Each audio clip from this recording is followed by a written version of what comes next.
स्वागत है मुख्यमंत्री महोदय आपका। आज का तो ये दृश्य ऐसा लग रहा है कि कोई स्वर्ग की देव सभा हमारे बीच है। मैं सभी का प्रणाम करता हूं, अभिनंदन करता हूं। देव स्वरूप पवित्र आत्माओं के बीच ऐसा लगा कि देवता हमारे बीच पधारे हैं। मैं मध्य प्रदेश सरकार की ओर से आपका वंदन करता हूं, अभिनंदन करता हूं, स्वागत करता हूं। सभी सामने बैठे सभी संत वृंद, इस अवसर पर बुधनी के हमारे सभी सम्मानीय अतिथिगण, माता बहनों, प्यारे मित्रों, पत्रकार साथियों, मंच पर विराजमान नाथ संप्रदाय वांगी महासभा के उपाध्यक्ष पूजनीय महंत पीर बालकनाथ जी महाराज, आपको भी प्रणाम करता हूं। मैं वहां भी गया था, मूल रोहतक के आश्रम में। वाकई ऐसा लगा कि जो देखा वो देखा, लेकिन रोहतक नहीं देखा तो क्या देखा। वाकई अद्भुत बनाया, ऐसा आनंद आया। मेरे लिए एक अलग प्रकार का अनुभव था। श्री महंत माननीय परम पूज्य महंत पीर शेरनाथ जी महाराज, सोंगल हरियाणा के, आपका भी प्रणाम करता हूं, आपसे आशीर्वाद चाहता हूं। महंत पीर हरिनाथ जी महाराज, धनौरी हरियाणा, आपको भी प्रणाम करता हूं। इस अवसर पर महंत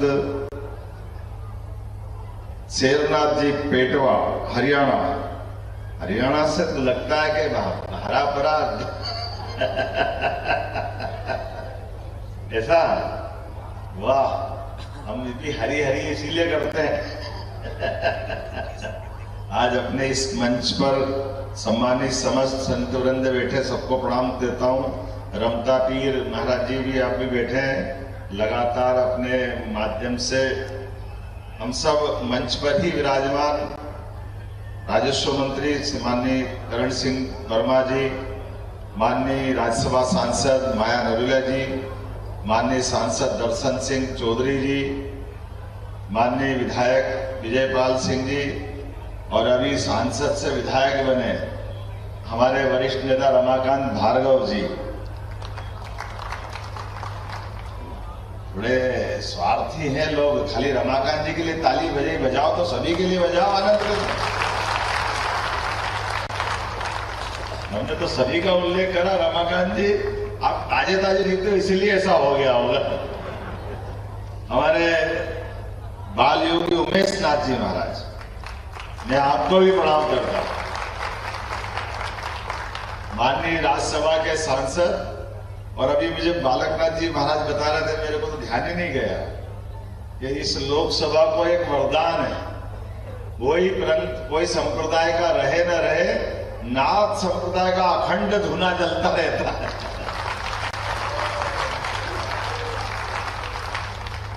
आदित्यनाथ जी महाराज से लगा करके योगी अवैधनाथ जी, फिर बालकनाथ जी, अब बाल योगी उमेश नाथ जी। लोकसभा अगर है? चांदनाथ जी भी पहले रहे ना, पहले रहे। अब मैं महाराज जी क्या इतनी लंबी चौड़ी लिस्ट तो लेके नहीं आया, लेकिन जो जो ध्यान में आया वो जरूर बोल दिया। एक तो मैं वैसे ही डरता हूं कि संतों के बीच सुनने आओ कि बोलने आओ। मैं सौभाग्यशाली हूं, उज्जैन से हूं, और हमने सबने सनातन संस्कृति में, ये परमात्मा की कृपा है। दुनिया में 200 से ज्यादा देश है, लेकिन इतने सारे देशों में भी हमारा एकमात्र देश ऐसा है जो सनातन संस्कृति को भी मानता है, जो अपने पृथ्वी के अस्तित्व से लेकर के, जब पृथ्वी का प्राकट्य हुआ होगा ग्रह के रूप में, तब से लेके आज तक, जैसे हमारे वैदिक वाक्य में कहा गया, यत् पिंडे तत् ब्रह्मांडे, जो पिंड में है वो ब्रह्मांड में है, दोनों में कोई अंतर नहीं। ये अलग बात है कि कई सारे देश अभी इसको समझने में उनको टाइम लग रहा है, जानने की जिज्ञासा तो बहुत है। आदिकाल से भारत को जानने के लिए भारत के सनातन धर्म की संस्कृति को जानना पड़ेगा। मैं कल ही साइंस के एक कार्यक्रम में गया था। कल 21 जून कल 21 दिसंबर था। 21 जून और 21 दिसंबर यशस्वी प्रधानमंत्री श्रीमान नरेंद्र मोदी जी को धन्यवाद दो, जिनने अपनी एक तरह से योग परंपरा, प्राचीन काल की परंपरा, जिसको संयुक्त राष्ट्र संघ में स्थापित किया। मुझे वैसे तो नाथ संप्रदाय के बारे में बोलने में आपसे अच्छा सब कोई जानेगा नहीं, लेकिन योग के बारे में जितना अच्छा नाथ संप्रदाय के लोग जानते हैं। मुझे लगता है कि नाथ इसीलिए नाथ है, बाकी अनाथ है, ये मैं गारंटी ले सकता हूं, इसमें कोई शंका नहीं। आत्मा, शरीर ही अंदर परमात्मा को लेके बैठा। इस मार्ग का सबसे अच्छा प्रकटीकरण और मार्गदर्शन अगर किसी ने किया है तो हमारे आदि गुरु आदिनाथ गोरक्षनाथ जी ने किया है। उसका कोई किसी से इस मामले में कोई रास्ता नहीं। और गोरक्षनाथ जी के बारे में तो कहा गया कि अपने उद्देश्य की प्राप्ति के लिए जितने दृढ़ प्रतिज्ञ वो रहते थे और उनने अपने जीवन काल में भी अब मैं बताता हूं, भर्तरी जी हो, कोई जी हो, लेकिन गोरक्षनाथ जी को अपने मार्ग पे लाने की सबकी चाबी आती थी। सबको अपनी गांठ बांध करके अपने पास अपनी योग्यता से, कुशलता से, दर्शन से, अपने मार्गदर्शन से वो इतनी विकट परिस्थितियों को भी अनुकूल बना लेते थे, इसके बारे में आज भी कल्पना करना मुश्किल है। लेकिन अंततः ये तो सत्य है कि जिसका जन्म हुआ है उसको शरीर छोड़ के जाना है, लेकिन आने और जाने के क्रम में अपने इस शरीर के अंदर के रहस्यों को समझते हुए दुनिया के अंदर आत्मा आई है, तो इससे जो बेहतर से बेहतर कर सकते हैं, ये मार्गदर्शन अगर किसी ने दिया है तो हमारे प्रथम।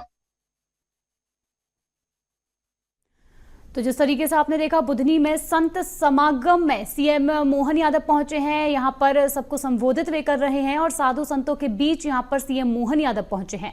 तस्वीरों में साफ देखा जा सकता है। सुख के बीच में सबसे बड़ी जो परमात्मा की देन है, जहां पर संतों का शॉल और नारियल देकर यहां पर उन्होंने अभिवादन किया और इसके साथ ही यहां पर तस्वीरों में यहां पर दिखाई दे रहा है कि किस तरीके से सभी साधु संत यहां पर मौजूद हैं। और इस संत समागम कार्यक्रम में सीएम मोहन यादव यहां पहुंचे हुए हैं, यहां से वो लोगों को संबोधित कर रहे हैं। और चुनाव के बाद, बीजेपी की जीत के बाद यहां पर ये पहला सीएम का कार्यक्रम बुधनी में हो रहा है, जिसे लेकर ये कार्यक्रम साधु संतों के बीच में यहाँ हो रहा है।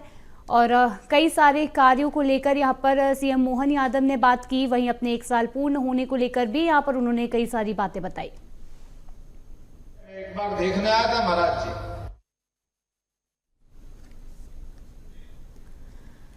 तो आप देख लें, यहाँ पर संत समागम कार्यक्रम आयोजित हो रहा है। इस कार्यक्रम में कई संत और साधु भी सम्मिलित हैं, उनके साथ ही कई आला अधिकारी यहाँ पर मौजूद है। तो वहीं सीएम मोहन यादव का यहाँ पर शॉल और श्रीफल देकर स्वागत किया गया। इसके साथ ही उन्हें मूर्ति भी दी गई और आप देख सकते हैं तस्वीरों में साफ नजर आ रहा है किस तरीके का से उनका स्वागत, अभिवादन और अभिवंदन यहाँ पर साधु संत करते हुए नजर आ रहे हैं। मैं आपको बता दें, ये कार्यक्रम चुनाव के बाद से पहली बार सीएम मोहन का यहाँ पर हो रहा है। चुनावी जीत के बाद ये पहला कार्यक्रम है यहाँ पर। और बुधनी से यहाँ पर साफ तस्वीरें लाइव नजर आ रही हैं, जहाँ पर आपको बता दें साधु संतों के बीच सीएम मोहन यादव यहाँ पहुंचे हैं।